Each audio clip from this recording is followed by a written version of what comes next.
Good morning, crypto warriors, and welcome back to the Gym and the Crypto episode 352. Today is Wednesday, February 27th, and I'm King. And I'm Bitcoin Zay, and we are here to bridge the gap between cryptocurrency and the community Monday through Friday at 10ish. At 10ish. Twice if we have to. Oh, that little sound key is tricky over here. Oh, yeah. Today, though, I was saying before I realized we had no sound, Litecoin Foundation partners with another kickboxing league. We know we saw him with UFC earlier this year. Jamie Dimon says JPM coin could eventually find consumer use. You don't say.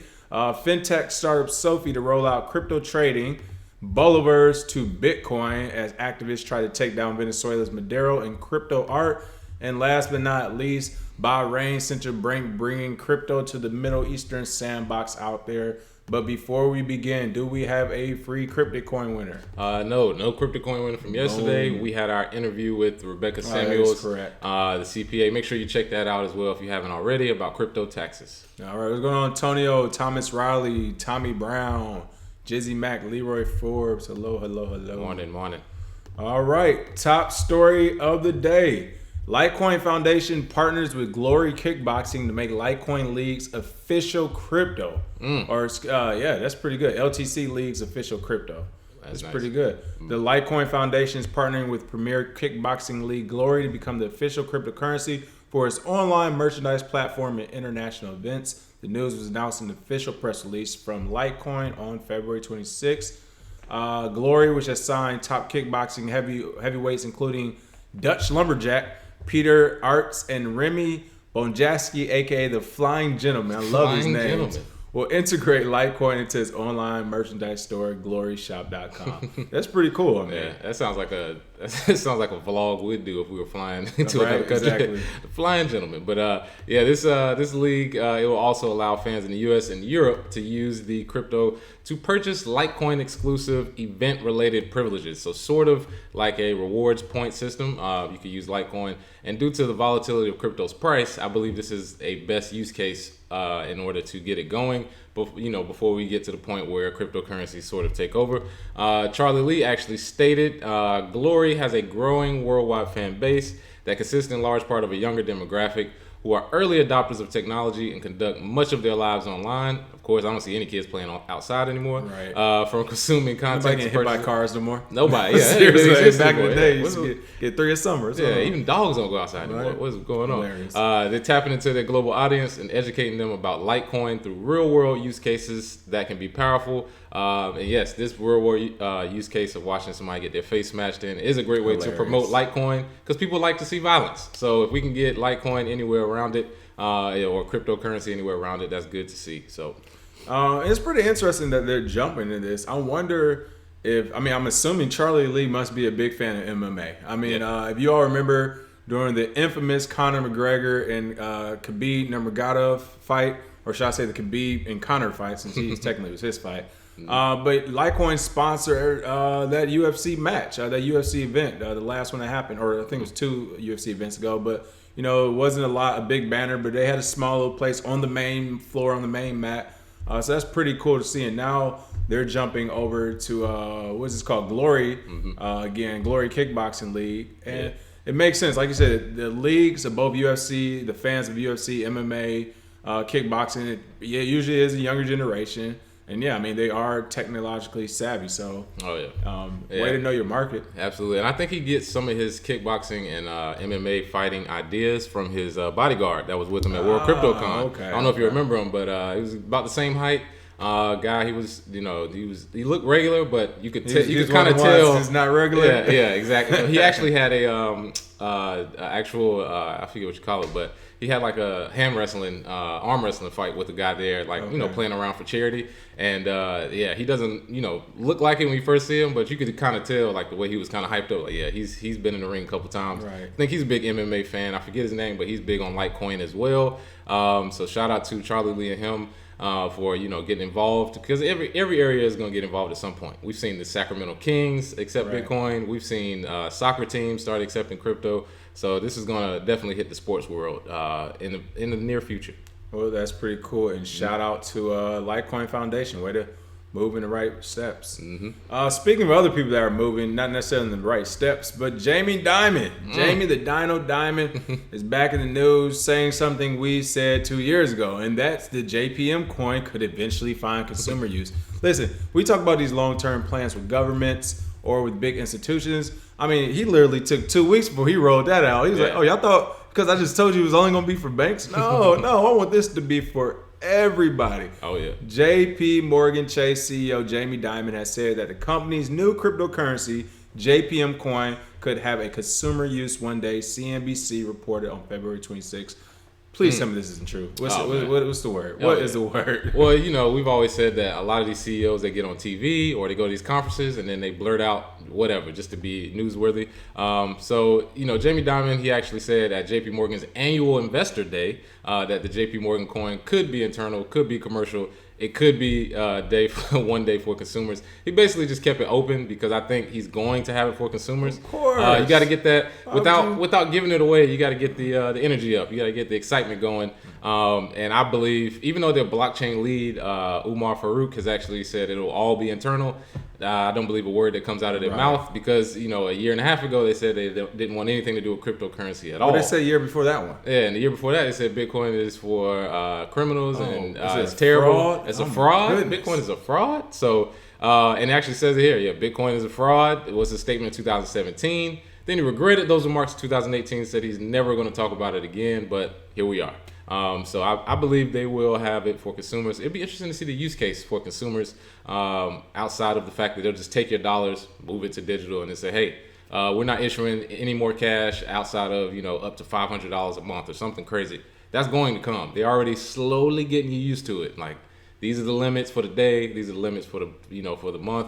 And then one day they'll be like, well, we don't need cash anymore. Straight JPM coin. So it's coming. 2020, 2021. And what's crazy is that they still have a market. Again, that's the disheartening thing where it's literally, you don't even have to go back years ago in the history, the crypto history. At this point, you could literally go back 2 weeks ago and see the bank's shoddy practices. 2 weeks ago when they introduced the JPM coin. Again, as you said, the Farouk guy, he said it was going to be internal coin, used for internal processes. Worst case or best case scenario, I guess, for them.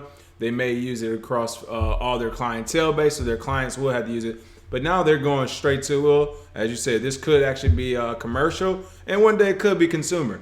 You don't think, honestly, it makes sense, but I'm not sure why they just want to come out and say it. But again, the disheartening part is that people still don't care. They see this, they hear about it, and they're like, well, this is Chase Bank, right? Yeah. So you mean to tell me this is the only part of their business practice that they lie about? Yeah, exactly. This is it. Yeah, everything else is all the billions of dollars of fines that they get every year, and being caught in another department of lies multiple times now. This is not the only time they're doing it. So for people still to utilize them as customers, that's saying a lot. Oh yeah, to me. Oh yeah, and Crypto Q, I agree with you. The SEC keeps trying to get Musk for tweets and manipulation, and Diamond's he's been doing it for years. He's manipulating. He's manipulated a lot of markets. He's been actually fined for manipulating gold and silver markets, and as well as the regular bank fines for money laundering that every bank gets. I don't even think are you really a bank if you haven't money laundered? So I'm sure he has his people in place to make sure that doesn't ever come across their desk. But you are correct. We have seen that manipulation firsthand in the crypto market. This is crazy. What's going on, Donald Muhammad? That's right. Smash the like button. Speaking of which, one thing, Donald Muhammad will actually be on Maurice Muhammad's podcast later on this evening. You can call in to that as well. We'll provide that number. But we'll be talking crypto and how different organizations who have never heard of it can jump on and begin using it. So that'd be a good interview later today. Absolutely. Also, I want to shout out to Malik Howard. What's going on? I hope all is well your way. What's going on, Allison? Hey, what's going on? JPM coin. He look at him smiling. I love the photo. That's right. Y'all thought we just gonna do internal? Come on. Yeah. He always got that little smirk. There's always something more. This is E-Corp happening all before us. Fintech startup Sophie to roll out crypto trading via partnership with Coinbase. Oh. Coinbase is in the news every day. I'm sure this is an accident. What is going on with this new partnership here? Oh, yeah. Well, Sophie, which it looks like they're trying to take over all of the financial platforms possible. They have actually partnered with Coinbase, and they're headquartered in San Francisco. They are part of the whole fintech space. Everybody Warriors game together. Exactly. They're in San Francisco with Coinbase, with Kraken, with all these companies. So I'm sure they had some discussions about this for a while. They want to actually monitor the buying and selling of cryptocurrencies and have a new investment product. But it says here, while not disclosing which cryptocurrencies are to be listed, Noto proposed that the notorious volatility of the digital assets and protracted crypto winter may be in fact an advantage. So I believe if they start with Bitcoin, cool, but they'll have, I think, a basket of cryptocurrencies, which will probably be the ones featured on Coinbase, because this helps them just as much as it helps Sophie. So I believe you'll probably see Bitcoin, Bitcoin Cash, Ethereum Classic, now Ripple. So Coinbase is basically, they're partnering with companies to make their reach bigger, and Sophie, they're basically helping each other out. Right. One hand shakes the other. So it says here as well, Sophie's CEO Anthony Noto, who is formerly Twitter's chief operating officer and also a managing director at Goldman Sachs. I mean, look, just bing, bing, checkbox. Like, you're good to go. Come on through and get this $40 million. All right. Yeah, if it barks like a dino. Right, but he told CNBC, our target audience wants to see what the price of cryptocurrency is and to buy it. They have a desire to do that, and in many cases, they already are.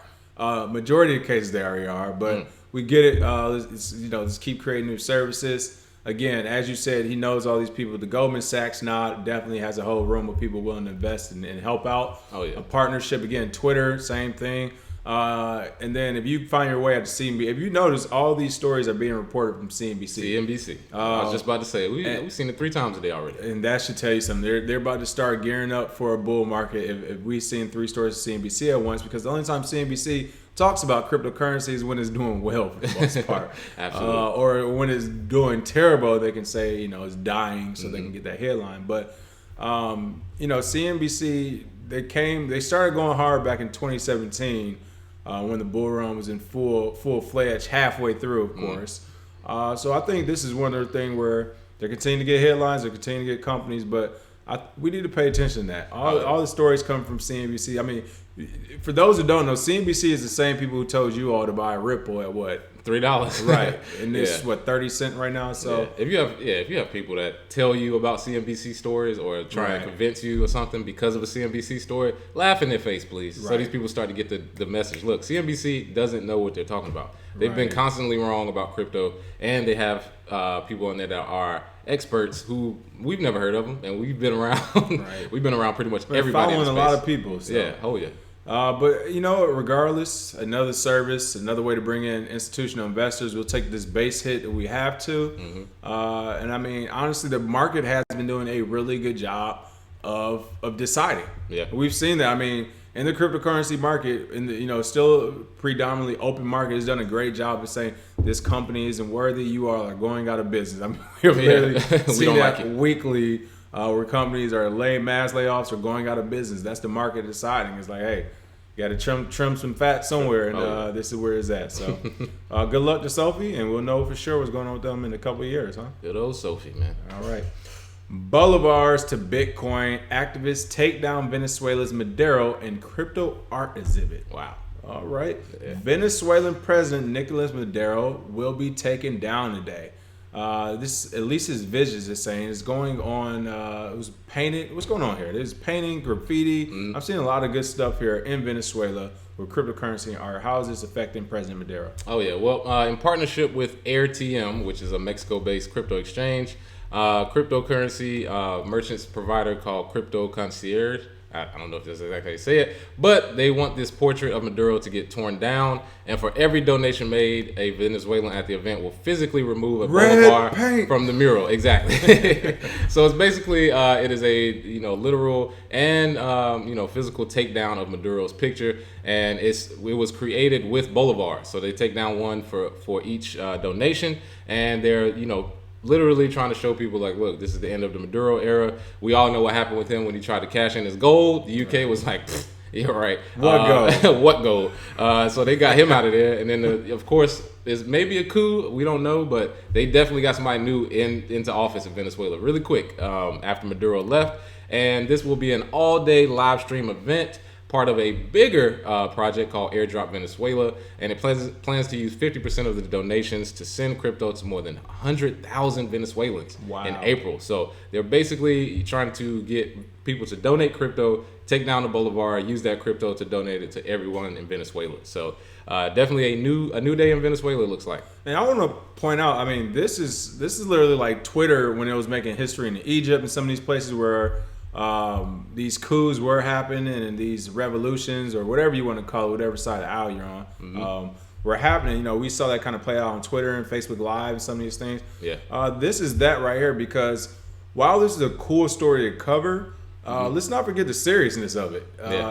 They're talking about taking down their president, possibly / dictator, and literally poking fun at him with the crypto art and stuff. I mean, here they have a picture of these school kids where it says looks like some of the funds contributed will go toward rebuilding facilities at nonprofit organizations like this, providing daycare services to families displaced by the crisis. So I'm sure they're no fan of their government either side of the fence. And here's those daycare services. But at the end of the day, again, you're dealing with a dictator and you're trying to overthrow him. Hey, man. You should not want your kids on any pictures. Daycare services should not be involved with this crypto graffiti, because at the end of the day, look, you put a wild animal in the corner, it's going to react, people. Oh, yeah. And it doesn't look like he's the type to say, you all can have the government, I'm gone. Right now, it's looking like he's trying to maintain all types of power. So with all that being said, shout out to this artist. What's his name again? Crypto Graffiti. Okay. But I don't know his real name. Okay, yeah, there we go. Stick to Crypto Graffiti. Crypto Graffiti. Shout out to them, because, I mean, if that's what the country wants, the market's deciding, and it's good that people standing up, but it's definitely one of those things you got to take into account that, you know, this is one of those acts of braveness right now by doing an art piece that talks about taking down their taking down their leader that don't want to go. So yeah, I know, and it's crazy too that him getting removed isn't a bigger story. Like, why is this not, you know, one of the biggest stories going on? Because this does have implications on us, on Russia, China, a lot of different things with the oil market. So the fact that crypto is being, you know, donated at this point, it will be probably a standard way of payment there.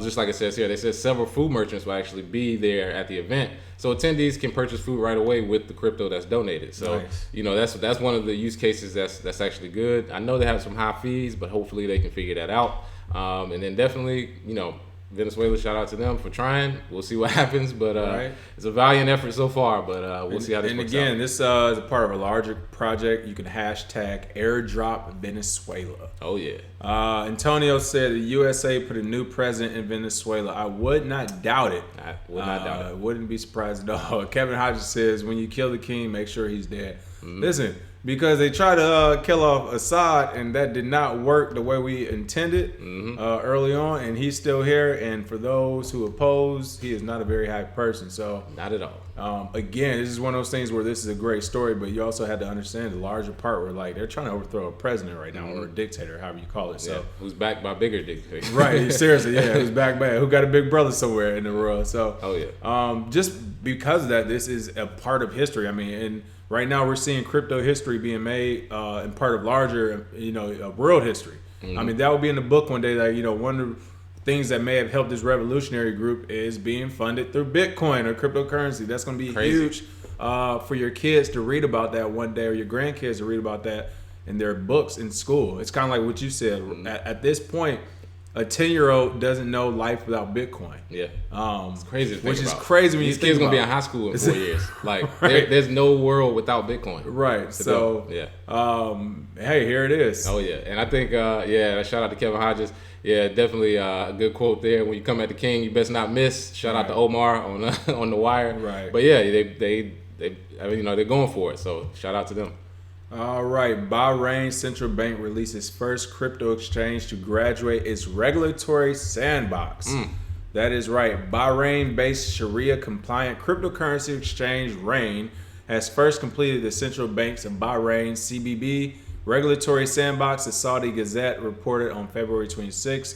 It must be a slow news day, but Rain, which was founded in 2016, has reportedly become the first digital currency exchange to complete the sandbox.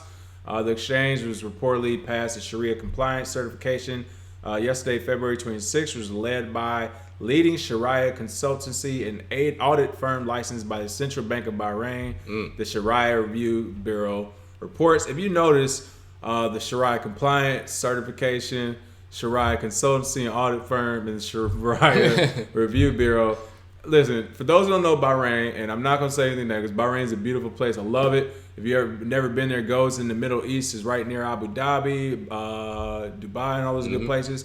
Place where a lot of the wealthy royal families go to party at. Is one of the only few places in the Middle East you can drink at, so it's a good place, fun for them.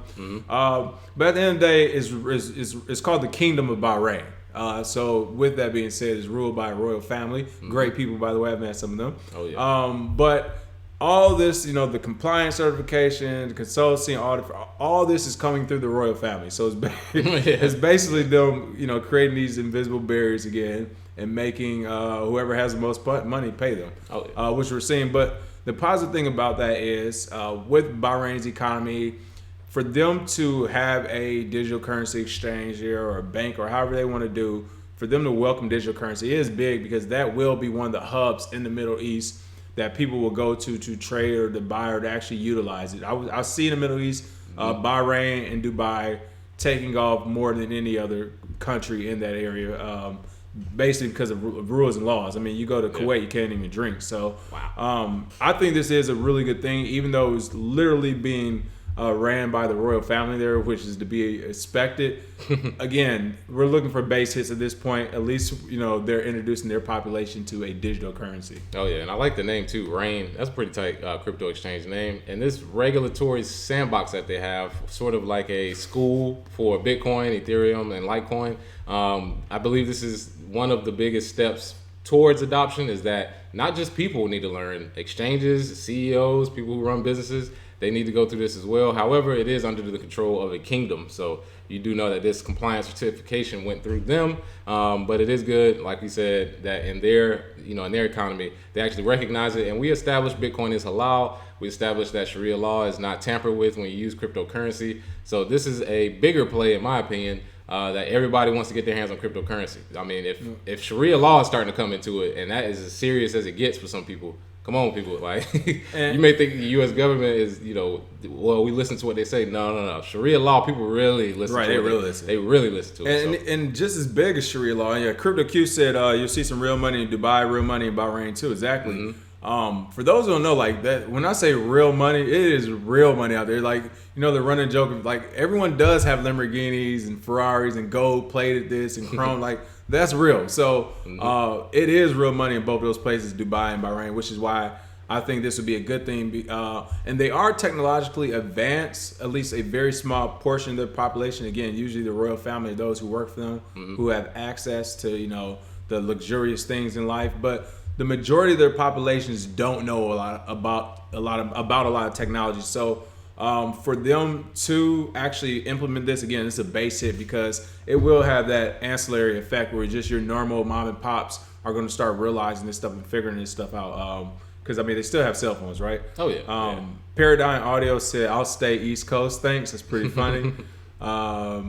Yep, more money, more trouble. Used to park funds in ISR coin back before stable coins. Oh, well, interesting. Right. Yeah, stable coins is all the wave. It's all right, all the wave now. But yeah, this is pretty good. Again, it's good that the Middle East are beginning to accept cryptocurrency. We've seen in Iran already them saying that they're going to develop their own crypto, but. As it spreads, again, this is a lot of money. This is oil money, people. So, it's oil money. If all of a sudden a few princes decide, really all it takes is one main prince to be like, you know what? I want to go all in with crypto. Yeah, I like this Bitcoin stuff. Yeah, hey Dad, let's do this. And it's just next thing you know, all right, well, we got another $2 billion in the market cap overnight. Oh, yeah. And I'm telling you, there's a rich 16-year-old over there right now who's just waiting for his chance to get money from parents or whatever business and just be like, yeah, you know what, we're using crypto. So thank the Bitcoin rappers. They brought it to Bahrain. They brought it to Bahrain. Like you said, somebody's young nephew or someone was in the club, heard a Bitcoin rap song, like, I'm going to invest. Oh, yeah. There it is.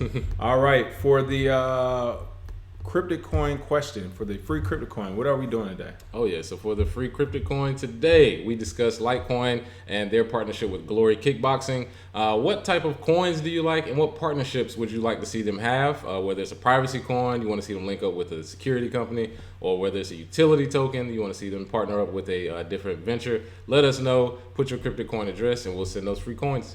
As always, thanks for watching. Have a happy hump day, and we will see you all tomorrow. Cheers. Cheers.